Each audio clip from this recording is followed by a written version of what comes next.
हरे कृष्णा, राधे राधे। आज हम आपको माघ मास का 17वां अध्याय सुनाएंगे। भगवान दत्तात्रेय जी ने सहस्त्रबाहु से कहा कि अप्सरा कांचन मालिनी अपना संपूर्ण वृतांत सुनाने के बाद उस राक्षस से पूछने लगी कि हे राक्षस, अब तुम अपनी दुर्दशा का कारण बताओ। स्पष्ट रूप से कहो कि किस महापाप के कारण तुम इस राक्षस योनि में प्राप्त हुए हो। राक्षस बोला कि हे देवी, अपने पूर्व जन्म में मैं काशी में वेद पाठी ब्राह्मण था। पवित्र काशी में उत्तम ब्राह्मण कुल में मेरा जन्म हुआ था। मैं पवित्र कुलोत्पन्न शास्त्रों को जानने वाला तथा धर्मज्ञ था, किंतु मैंने दुराचारी और हिंसक राजाओं, शूद्रों, चांडालों तथा पापियों से अनेकों बार दान ग्रहण किया। इतना ही नहीं, मैंने पवित्र काशी नगरी में अनेकों पाप भी किए। मैंने स्वयं को पात्रों से दान लिया, परंतु स्वयं कोई भी धर्म कार्य नहीं किया। इसी कारण मृत्यु के पश्चात मुझे घोर नरक की प्राप्ति हुई। मैंने पवित्र धाम काशी में पापी जीवन बिताया था, अतः मैं अनंत काल तक नरकों में यातनाएं भोगता रहा हूँ। अपने पूर्व जन्मों के हाल बताते हुए राक्षस ने आगे कहा, हे देवी, नरकों के भीषण दुखों को भोगने के पश्चात 2 बार गिद्ध के रूप में, 3 बार व्याघ्र के रूप में, 2 बार सर्प के रूप में, 1 बार उल्लू के रूप में तथा 9वीं बार शूकर योनि में भी मेरा जन्म हो चुका है। अब 10वीं बार मुझे यह राक्षस योनि प्राप्त हुई है।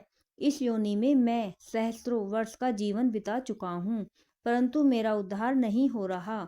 मैंने अपने इस वर्तमान निवास क्षेत्र को असंख्य निर्दोष जीवों की हत्या से 3 योजन के विस्तार तक जीवनहीन कर दिया है।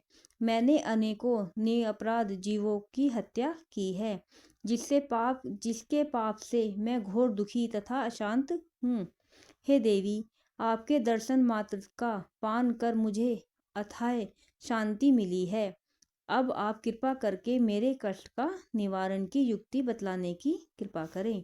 राक्षस के इस प्रकार दीनता पूर्वक निवेदन करने पर परोपकारी अप्सरा कांचन मालिनी कुछ देर तक विचार करके बोली, हे राक्षस, मैं तुम्हारे पाप कर्मों से अवगत हूँ। तुम्हारे कष्ट निवारण की युक्ति मेरे ध्यान में आ गई है। मैं तुम्हें अपने अगणित माघ स्नान के फलों का कुछ अंश दान करूंगी। इससे निसंदेह तुम्हारी मुक्ति होगी।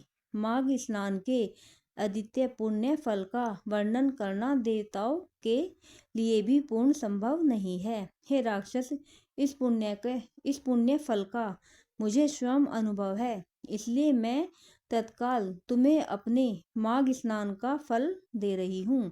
इसके पश्चात कांचन मालिनी ने अपने वस्त्र निचोड़कर तथा हाथ में जल लेकर संकल्प कर अपने माघ स्नान का फल उस राक्षस को दान कर दिया।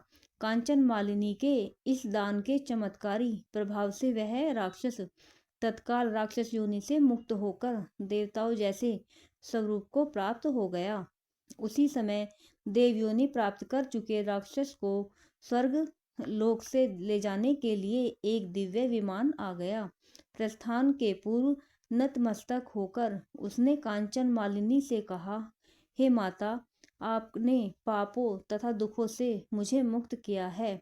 अब मैं ऐसे शुभ कर्मों का वर्णन आपकी पवित्र वाणी द्वारा सुनना चाहता हूँ, जिनको करने से सदैव के लिए नरक यातना से मुक्ति मिल जाती है। दिव्य शरीरधारी राक्षस द्वारा निवेदन करने पर कांचन मालिनी ने उसे उपदेश देते हुए कहा, हे सौम्य, स्वपन में भी जीव हिंसा नहीं करनी चाहिए, काम को वश में रखना चाहिए तथा कभी भी पर स्त्री नहीं करना चाहिए। सदैव ही भगवत भजन तथा धर्म कार्यों में लीन रहना चाहिए और तथा परनिंदा से मुक्त रहकर सदैव ही सत्य भाषण करना चाहिए।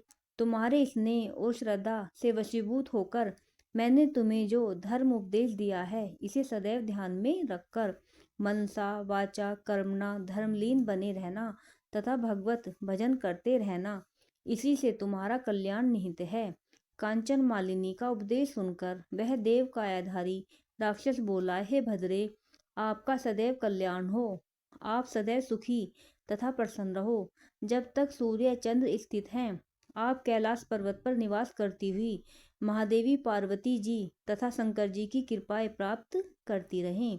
ऐसा कहकर वह देव कायाधारी राक्षस विमान पर बैठकर देवलोक को चला गया तथा अप्सरा कांचन मालिनी भी आकाश मार्ग से कैलाश पर्वत पर चली गई।